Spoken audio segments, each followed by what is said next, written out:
Good morning, students. I welcome you again in the online lecture series on theory of automata and formal languages. Students, in previous lecture we have discussed about the finite automata with outputs, in which we have covered Mealy machine and Moore machine. The definition of Mealy machine and Moore machine, how to represent Mealy machine and Moore machine in terms of transition table and transition diagram. Okay. So in this lecture, we will discuss about the conversion of Mealy machine to Moore machine. Okay, let's take an example.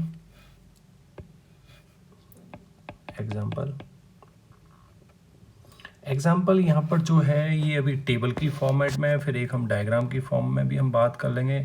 आपको पता है जब question diagram की form में होगा तो answer भी diagram की फॉर्म में करना है, और क्वेश्चन टेबल की फॉर्म में है तो आपको टेबल की फॉर्म में करना है। ये सबसे इम्पोर्टेंट पॉइंट है इसमें कि यहाँ पर प्रॉब्लम ना हो। ठीक है, तो ये हम एक टेबल जो गिवन होगी उसको हम यहाँ पर ड्रॉ कर लेते हैं। ये आपका ट्रांजिशन टेबल फॉर्मेट है जैसे कि आप जानते हैं। ठीक है, तो मैं इसको एक प्रॉपर जो फॉर्मेट है, और ये फॉर्मेट बहुत ज़रूरी है आपके लिए एग्जैक्टली।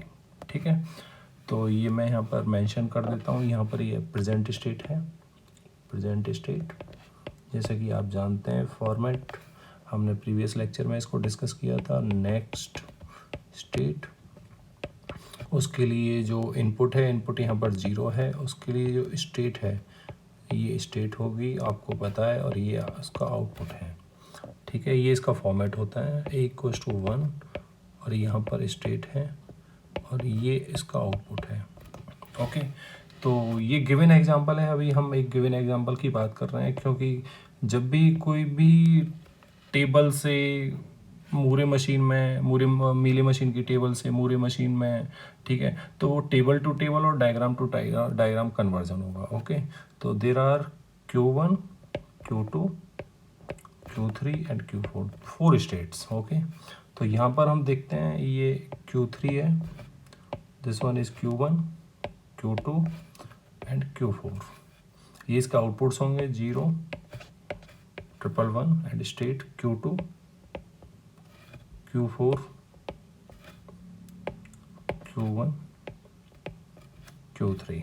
ठीक है, ये इसके आउटपुट्स हैं 0, 0, 1, 0। ठीक है, ये एग्जांपल आपको गिवन है। अब यहाँ पर उसने कहा है कि आपको इस मीले मशीन को आपने मूरे मशीन में कन्वर्ट करना है। Okay, convert Mealy machine to Moore machine. ठीक है, ये क्वेश्चन है। अब इसको हम कैसे कन्वर्ट करेंगे? सबसे पहले इंपॉर्टेंट पॉइंट है कि हमें ये देखना, आपको पता है कि मूरे मशीन का एक स्टेट का आउटपुट सिर्फ एक ही होगा। ऐसा नहीं है कि एक state more than one output generate करे। तो सबसे पहले तो हम ये देख लेते हैं इनिशियल लेवल पर कि कोई ऐसी स्टेट तो नहीं है उसके डिफरेंट टाइप के आउटपुट्स जनरेट हो रहे हों। तो आप जैसे यहाँ पर देख रहे हैं Q3 का आउटपुट 0 है, Q3 का आउटपुट 0 सेम है, Q1 का आउटपुट 1 है, Q1 का आउटपुट 1 है। ओके, Q2 का आउटपुट 1 है, Q2 का आउटपुट 0। देखिए, जो कंडीशन मैंने कहा था कि अगर कोई स्टेट 2 या 2 से ज़्यादा आउटपुट देता है तो हमें उसको क्या है, एक स्टेट टेबल बनानी पड़ेगी, उसके अकॉर्डिंग हमें स्टेट्स जनरेट करनी पड़ेंगी। ऐसे Q4 के केस में Q4 का आउटपुट 1 है, Q4 का आउटपुट 0 है। तो अब हम यहाँ पर क्या करते हैं, एक स्टेट टेबल बना देते हैं। स्टेट टेबल क्यों बनाई? क्योंकि मूरे मशीन की ये कंडीशन है कि एक स्टेट का सिर्फ एक ही आउटपुट होगा। ठीक है, तो फिर से हम एक टेबल ड्रॉ करते हैं। ये ठीक है, यहाँ पर हम स्टेट टेबल ड्रॉ कर रहे हैं जो कि मीले मशीन की होगी। अभी प्रेजेंट स्टेट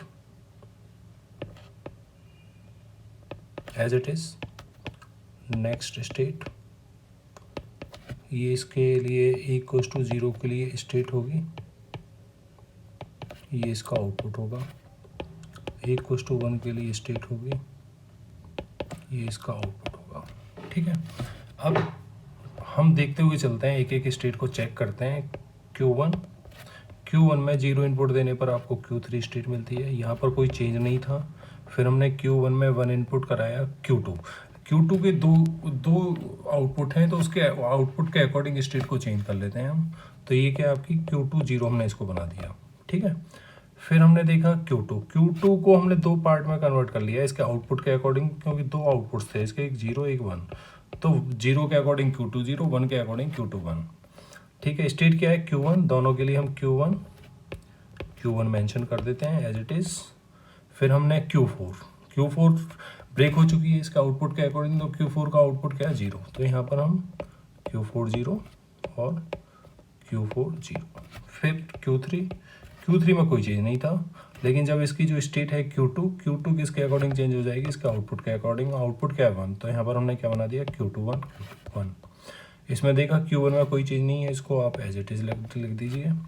फिर हमने देखा Q4 0, इसको थोड़ा सा और एक्सटेंड कर देते हैं हम, ठीक है। फिर हमने देखा Q4 0, Q4 के लिए देखा हमने Q4 1, ठीक है, तो Q4 1। फिर हमने देखा Q3 में कोई चीज़ नहीं है, तो इसको आपने एज इट इज़ लिख दिया Q4 1, ये एज इट इज़ रहेगी Q4 1, ठीक है। तो इसको हम यहाँ पर छोड़ देते हैं। अब देखिए आपकी जितनी भी स्टेट है सबका एक यूनिक आउटपुट है, सिंगल आउटपुट आपको मिलेगा, ठीक है। तो सबसे पहले आपको ये करना है मूरी मशीन में। अब इजी है, तो अब हम मूरी मशीन का फॉर्मेट बना लेते हैं। मूरी मशीन का फॉर्मेट बना लिया यहाँ पर प्रेजेंट स्टेट, ठीक है। ये नेक्स्ट स्टेट होगी, नेक्स्ट स्टेट, और यहाँ पर उसका आउटपुट होगा, जैसे कि आपको पता है नेक्स्ट स्टेट में 0 के लिए स्टेट होगी और 1 के लिए स्टेट होगी, ठीक है। इसको हम ड्रॉ कर लेते हैं। ये इसकी टेबल फॉर्मेट हो गया, ये टेबल फॉर्मेट है, ओके। फिर हमने इसको, ये प्रेजेंट स्टेट के लिए हो गया, ये हमारा नेक्स्ट स्टेट के लिए हो गया, ठीक है, ओके। अब देखते हैं कैसी टेबल बनेगी। तो आपको क्या है Q1 में 0 इनपुट देने पर Q3, Q1 में 0 इनपुट देने पर Q3, Q1 में 0 इनपुट देने पर Q3, 1 इनपुट देने पर Q2 0, Q2 0। अब आप देखिए Q1 का आउटपुट आपको लिखना है, तो स्टेट्स में ढूंढिए आप। Q1 का आउटपुट क्या है 1, सिर्फ एक ही आउटपुट मिल रहा है 1, डिफरेंट आउटपुट नहीं है, तो यहाँ पर क्या लिख दिया 1। फिर देखा Q2 0, दो स्टेट्स हैं Q2 0 Q2 1, Q2 0 Q2 1 में सेम है Q1 और इसमें क्या है, इसमें है Q4 0, तो इसको आप एज इट इज़ लिख दीजिए Q4 0। Q2 0 का आउटपुट, क्योंकि इसके साथ आउटपुट लिखा हुआ है आप देख सकते हैं Q2 0, और Q2 1 का आउटपुट क्या है बाय डिफ़ॉल्ट 1 होगा। फिर देखा हमने Q3 में Q2 1 है 0 इनपुट देने पर, और 1 इनपुट देने पर Q1 है, तो इसको हमने एज इट इज़ लिख दिया। Q3 का आउटपुट ढूंढते हैं, Q3 का आउटपुट कहीं भी देख लीजिए एक ही आउटपुट मिलेगा, दैट इज़ 0, ठीक है, इसलिए हम स्टेट टेबल बना रहे हैं। फिर Q4 0 एंड Q4 1 के लिए चेक करते हैं।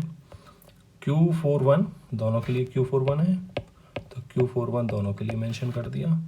फिर हमने देखा 1 के लिए, तो Q3 आ गया, Q3 इनके आउटपुट के अकॉर्डिंग हमने 0 एंड 1 पुट कर दिया। ये मूरी मशीन है। अब आपको यहाँ पर ये ध्यान रखना है कि अगर ये इनिशियल स्टेट है, अब आपको ये ध्यान रखना है कि इनिशियल स्टेट का आउटपुट 1 नहीं होना चाहिए। आपको पता है कि मूरी मशीन में इनिशियल स्टेट डायरेक्टली हम इनपुट को रीड करते हैं, तो आउटपुट हमेशा नल इनपुट कराने पर 0 आता है। यहाँ पर इनिशियल स्टेट का आउटपुट क्या आ रहा है 1, तो ऐसा कभी भी पॉसिबल नहीं होगा। अगर ऐसी कंडीशन है तो आप अपनी तरफ से एक ऐसी स्टेट बनाएंगे जो इन स्टेट्स में एग्जिस्ट ना करती हो।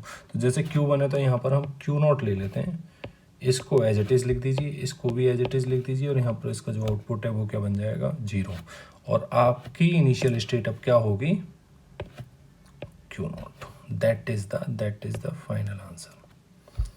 ये है आपका Moore machine, okay. So okay students, आप एक बार इसको रिवाइज करिए और इसके एग्जाम्पल डिस्कस करेंगे हम। नेक्स्ट लेक्चर में हम मूरी टू मीली कन्वर्जन पढ़ेंगे।